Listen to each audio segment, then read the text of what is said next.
অধ্যক্ষ মহোদয় ডেপুটি স্পিকাৰক সদনৰ বাহিৰত মাৰিলে এইটো এটা পুলিচ কেছ হ'ব গতিকে মই আপোনাক ৰিকুৱেষ্ট কৰিছো সঁচা নিচা চাবৰ কাৰণে আপুনি পুলিচক কেছটো দি দিয়ক আমি তদন্ত নিশ্চয় মই সেইকাৰণে অলৰেডি নিৰ্দেশ দিছো আমাৰ বিষয়া কথাটো কি হৈছে কাৰণ এইটো এজন আমাৰ ডেপুটি স্পিকাৰ এজন জনজাতীয় লোক আৰু এটা সন্মান দিয়া হয় কাৰ্বি জনগোষ্ঠী বা আমাৰ কাৰ্বি পাহাৰৰ তেখেত গাৰো জনগোষ্ঠীৰ লোক কাৰ্বি পাহাৰৰ পৰা প্ৰতিনিধিত্ব কৰিছে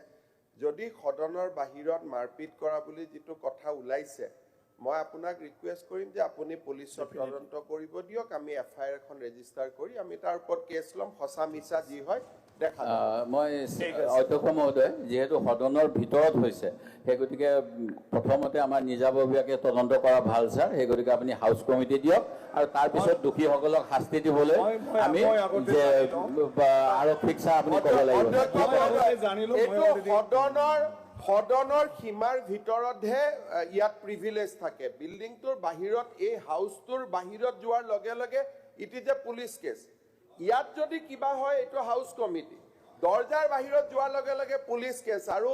অধ্যক্ষ মহোদয় যেহেতু আপোনাৰ কেম্পাছত হৈছে আপোনাক মই ৰিকুৱেষ্ট কৰিম যে আপুনি এফআইআৰ এখন দিয়ক বাকি আমি তদন্ত মাননীয় অধ্যক্ষ মহোদয় মুখ্যমন্ত্ৰী মহোদয় এটা মিছলিড কৰি আছে প্ৰেছিং টপিক আৰু কোন গৈ আছে ডিফাইন কৰিছে কথাটো মই অলৰেডি ইন্টাৰপ্ৰিটেশনটো ছাৰ ভালকে হওক ছাৰ আপুনি হেতুত এটা ৰুলিং দিব লাগে মুখ্যমন্ত্ৰী মহোদয়ৰ কথাখিনি ধৰি লোৱা হওক ঠিক কৈছে আৰু ছাৰ এই হাউচ কাক কয় হাউচ প্ৰেমিসেছৰ ইনক্লুড হয় নে নহয় এই গোটেই কথাখিনি ছাৰ আপুনি এটা বিবৃতি দিলে ভাল হ'ব ছাৰ যাতে এটা সদনৰ পৰা স্পষ্টতা যাব লাগিব আপুনি কিছাটো হ'ব নোৱাৰিব অধ্যক্ষ মহোদয় তেখেতসকলে জনজাতীয় লোক চাহ জনজাতিৰ লোক এইবিলাকক টাৰ্গেট কৰাৰ এটা চিষ্টেমেটিক বনাই লৈছে এফালে টি গাৰ্ডেনৰ মানুহক এফালে জনজাতি লোকক আৰু আপোনালোকে নিজে বুজি পাওক আপোনালোকে যিবিলাক মানুহে হাত তুলি আছে এইবিলাক মানুহৰ লগত ইয়াত সামাজিক বাতাবৰণো বেয়া হ'ব যিবিলাক মানুহে আমাৰ ট্ৰাইবেল মানুহৰ ওপৰত হাত তুলিছে এই মানুহবিলাকৰ যদি পিছফাললৈকে যাওঁ তেতিয়া ঘটনাটো আৰু ডাঙৰ এটা কথা হ'ব এইকাৰণে মই হাউচত বহুত ক'ব খোজা নাই আকৌ এইবিলাকে কোকৰাঝাৰ ওদালগুৰিৰ ঘটনালৈকে লৈ যাব কাৰণ এইবিলাকৰ পৰাই ঘটনা হৈছিল কিছুমান সেনসিটিভ জায়গাত সেনসিটিভ হিসাবত কাম কৰিব লাগে আজি মই যদি এজন চাহ জনগোষ্ঠীৰ লোকক গাত হাত দিও ট্ৰাইবেল মানুহৰ গাত হাত দিও সেই সমাজখনে বেয়া পায় নহয় আৰু এনেকুৱা আমাৰ হাউচত আজিলৈকে হৈছে নেকি ৰূপজ্যোতি কুৰ্মীয়ে অলপমান আগবাঢ়ি যাওঁতে আপোনালোকে ইস্যু কৰি পেলালে এতিয়া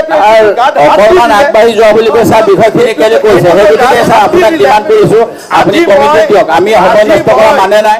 আমাৰ ছাৰ সময় নষ্ট কৰা মানে নাই ছাৰ তেওঁৰ গোটেই আপুনি ভিডিঅ' ফুটেজ লৈ ছাৰ আমি সেইটোৱে ডিমাণ্ড কৰিছো আৰু ৰূপজ্যোতি কৰ্মীক সমালোচনা কৰিছিল তেওঁলোকক মই অনুৰোধ কৰিম যে ডেপুটি স্পিকাৰৰ মাৰাটোৰ ওপৰত তেওঁলোকে সমালোচনা কৰিবলৈ আজি সিদ্ধান্ত লওক এইটো কৰা হৈ আছে আপুনি ৰূপজ্যোতি কৰ্মী ছাৰ এইবিলাক মানুহ থিয় হৈ আছে আপোনালোকে যদি ডেপুটি স্পিকাৰৰ গাত হাত দিছে means the chamber, the lobbies, the galleries, the libraries and such other places as the speaker may from time to time specify. সেই গতিকে অকল এই চেম্বাৰটোৱে নহয় সদন পৰিসৰ বুলি ক'লে ছাৰ এই কিতাপ অনুসৰি গোটেইখিনি পৰে সেই গতিকে মুখ্যমন্ত্ৰীয়ে কিয় ছাৰ এনেকুৱা মিছা কথা সদনত কৈছে ছাৰ উচিত নহয় ছাৰ আপুনি বিষয়টো মই চাই আছো অনাৰেবল মেম্বাৰ নুৰুল হুদা আপোনালোকে যদি নুৰুল মমিনৰ গাত হাত দিছে এইটো কিন্তু বহুত বেয়া মেছেজ যাব অধ্যক্ষ মহোদয় ভাবুকি দিছে ছাৰ সদনত কিয় আমি থিয় নাই ছাৰ নুৰুল হুদা বাজেদ আলী চৌধুৰী কি নাম আছিলে আমাৰ আপোনালোকে যদি গাত হাত দিছে নহয় এইটো বহুত বেয়া কথা প্লিজ আহিব নালাগে মই চাই আছো ন অধ্যক্ষ মানে কোনে কোনে গাত হাত দিছে নামখিনি নাই নুৰুল হুদা ডাঙৰীয়াই চাওক বিষয়টো উত্থাপন হৈছে সদনত বহি আছো আপোনালোকে সদনত বহি আছে এইটো বহুত বেয়া কথা হৈছে বিষয়টো উত্থাপন হৈছে কলা কাপোৰ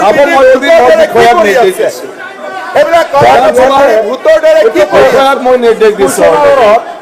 প্লিজ কুশন আৱাৰ Please. এই কথাটো এই পৰম্পৰাটো প্লিজ এই পৰম্পৰাটো আপোনালোকে নামবিলাক সোধকচোন প্ৰথম আৰম্ভণিৰ পৰা এইটো এই বিষয়টো লৈ নাপায় নহয় এইবিলাক কৰিবৰ কাৰণে এজন ট্ৰাইবেল মানুহৰ গাত হাত দিবৰ কাৰণে আৰু আজি অসম বিধানসভাত প্লিজ মই বিষয়টো চাই আমিনুল ভাই বিধায়কৰ নিৰাপত্তা মই নিশ্চিত বিষয়টো কৰিবলৈ এইটো আমি প্ৰশ্নোত্তৰ কালত ঘটনা এটা হৈছে, উত্থাপন হৈছে। আমি মই মোৰ বিষয়ে চাবলৈ অধ্যক্ষ মহোদয় নুৰুল হুদাক সদনৰ পৰা বহিষ্কাৰ কৰিব লাগে গতিকে এই কথাটো নুৰুল হুদাক সদনৰ পৰা বহিষ্কাৰ কৰিব লাগে উঠিবাহি গৈ আছে মই চাই আছো মই নিজৰ চিটত বেয়া যাওঁ মেছেজ যাব। নিৰাপত্তাৰ কাৰণে নিজৰ চিটত যাওঁ আজিলৈকে ডেপুটি স্পীকাৰক মাৰপিট স্পীকাৰক মাৰপিট প্ৰশ্নোত্তৰত আজি আমাৰ অধ্যক্ষ মহোদয় কালি যদি আপোনাৰ গাত হাত তুলি দিয়ে অধ্যক্ষ মহোদয় কালি যদি আপোনাৰ গাত হাত তুলে আপুনি চিচিটিভি কেমেৰা চাওক সদনৰ ইমান মূল্যৱান এইটো সময় ভাল কথা হোৱা নাই নহয়। হ'ল। আজি বিধায়কৰ আপোনালোকে আপোনালোকৰ চিটত যাওকচোন আপোনালোকে যাওকচোন পৰিৱেশ চিটত। অসম বিধানসভা কংগ্ৰেছে মিয়া ডকাইত এমএলএ বিলাকক কেতিয়াও টিকেট দিব নালাগে নহলে ধ্বংস হৈ যাব এই মিয়া ডকাইত এই এমএলএ বিলাকৰ কাৰণে আজি এই অৱস্থা হৈছে কংগ্ৰেছে এই ডকাইত এমএলএ বিলাকৰ কাৰণে আজি এই অৱস্থা হৈছে চবেই কেনেকে কলা কাপোৰ পিন্ধি কোনোবাই মেছেজ দিছে মেছেজ পঢ়ি তেখেতে ওলাই গৈছে সেই গতিকে আপুনি মোবাইলত কাম কি মেছেজ আহিছে লাগি আছে চেক কৰক আপোনালোকে বহকচোন কি হৈছে মই চাবলৈ দি আছো অধ্যক্ষ মহোদয় ভূতৰ দৰে কাপোৰ এনেকে ছাৰ মুখ্যমন্ত্ৰী এজন সদস্যৰ নাম লৈছে তাৰ নাম কেনেকে ল'ব পাৰে ছাৰ তাত চিৰিয়াছলি তদন্ত হৈছে নেকি ছাৰ মেছেজ দিছে অঞ্চলৰ পৰা আহি পেলাই ডকাইতি কৰা এমএলএ আজি এনেকুৱা ধৰণৰ এমএলএ আহিবই নালাগে এইবিলাক ডেপুটি এমএলএ বিলাক আহিব অধ্যক্ষ মহোদয় অসমৰ কাৰণে আপোনালোকে স্পীকাৰে মোক ধ্বংস কৰি দিলে হস্পিটালৰ গৈ ডকাইতি সভাবিলাক বন্ধ কৰক অসমক ধ্বংস কৰিবলৈ আহি নাথাকিব আপোনালোকে ডকাইতি সভাবৰ কাৰণে আজি অসমৰ মানুহ থাকিব নোৱাৰা হৈছে আপোনালোকে চিটত বহকচোন চবেই নিজৰ চিটত হস্পিটালাইজ বহকচোন হৈছে আপোনালোকে কি নিজৰ কৰি চিটত আছে বহকচোন। জনাইছে নুৰুল হুদা পিটিছে বুলি নুৰুল হুদা কৰি আপুনি জনাইছে নুৰুল হুদা আপোনালোকে চিটত বহক আপোনালোকে চিটত বহকচোন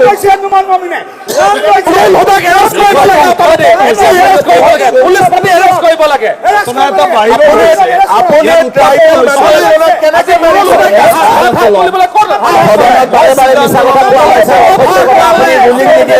সেইকাৰণে এইবিলাক বৃদ্ধি হৈ গৈছে সদনত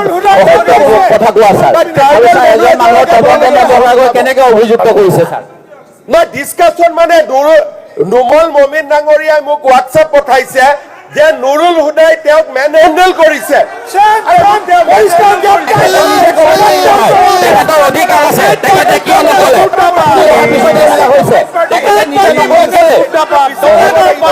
আজি ডকাইতৰ পাৰ্টি লৈ নেকি আপোনালোক নাই স্পীকাৰ মহোদয় কেছটো পুলিচৰ হাতত দি দিয়ে উত্থাপন হৈছে মানে পুলিচলৈকে হ'ব লাগিব এজনৰ পিছত এজন পুলিচে ক'ব। চিচিটিভি একশ্যন হ'ব লাগিব কথা ৰাখিব তাতে বহ দাদা আপোনালোকে নিজৰ কথা ৰাখিব ন? একশ্যন হ'ব লাগিব ছাৰ আৰু বাহিৰত ঘটনা হৈছে ঘটনা উত্থাপন হৈছে বিৰোধী দলপতিৰ পৰা ষ্টেটমেণ্ট বিচাৰি অধ্যক্ষ মহোদয় বিৰোধী দলপতিয়ে ষ্টেটমেণ্ট দিয়ক যে মাৰপিট কৰা কথাটো সঁচা নে মিছা আমি চাওঁ সদনৰ ভিতৰত ছবি আছো গতিকে আপোনালোকে বহকচোন ট্ৰেক ৰেকৰ্ড আছে আপোনালোকে বহক মোৰ বিষয়কো মই নিৰ্দেশ দিছো লাগিব ছাৰ মাননীয় অধ্যক্ষ মহোদয় নুৰুল ট্ৰেক ৰেকৰ্ড আছে এবাৰ প্ৰশান্ত ফুকন গাঁও হাত তুলিছে আপোনালোকৰ দাবীটো কি মানে হা নাই প্লিজ বহক না। ডিছকাশ্যন দিয়ক আকৌ ডেপুটি স্পীকাৰক মাৰপিট কৰা ঘটনাটো ডিছকাশ্যন এতিয়া দিয়ক চাওক কুৱেশ্যন আৱাৰ চলি হ'ব, আছে এইটোত কি আপত্তি আছে? বাহিৰত ঘটনা- কিন্তু লগত পুলিচকো দিয়ক এটা হোৱাৰ ওপৰত কেছটো উত্থাপন পুলিচক হৈছে দিয়ক না ইয়াৰ ওপৰত চব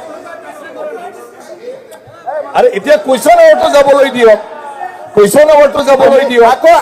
নাই নাই কুৱেশ্যন আৱাৰটো যাবলৈ বগা দিয়ক বগা আৰু কলা একত্ৰিত হৈছে ট্ৰাইবেল সদন ঘটনা এটা বাহিৰত হৈছে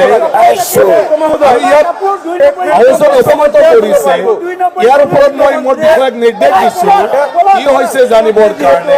তাৰপিছত সিদ্ধান্ত ল'ম। স্পীকাৰ মহোদয়, আৰে মই নাজানোকে কেনেকৈ আপোনালোকে এওঁলোকৰ লগত কিয় কথা পাতি মই থাকিব? নাজানোকে কেনেকৈ ক'ম আপোনালোকক আপোনালোকে কওক না আপোনালোকৰ তৰফৰ পৰা আপোনালোকে কওক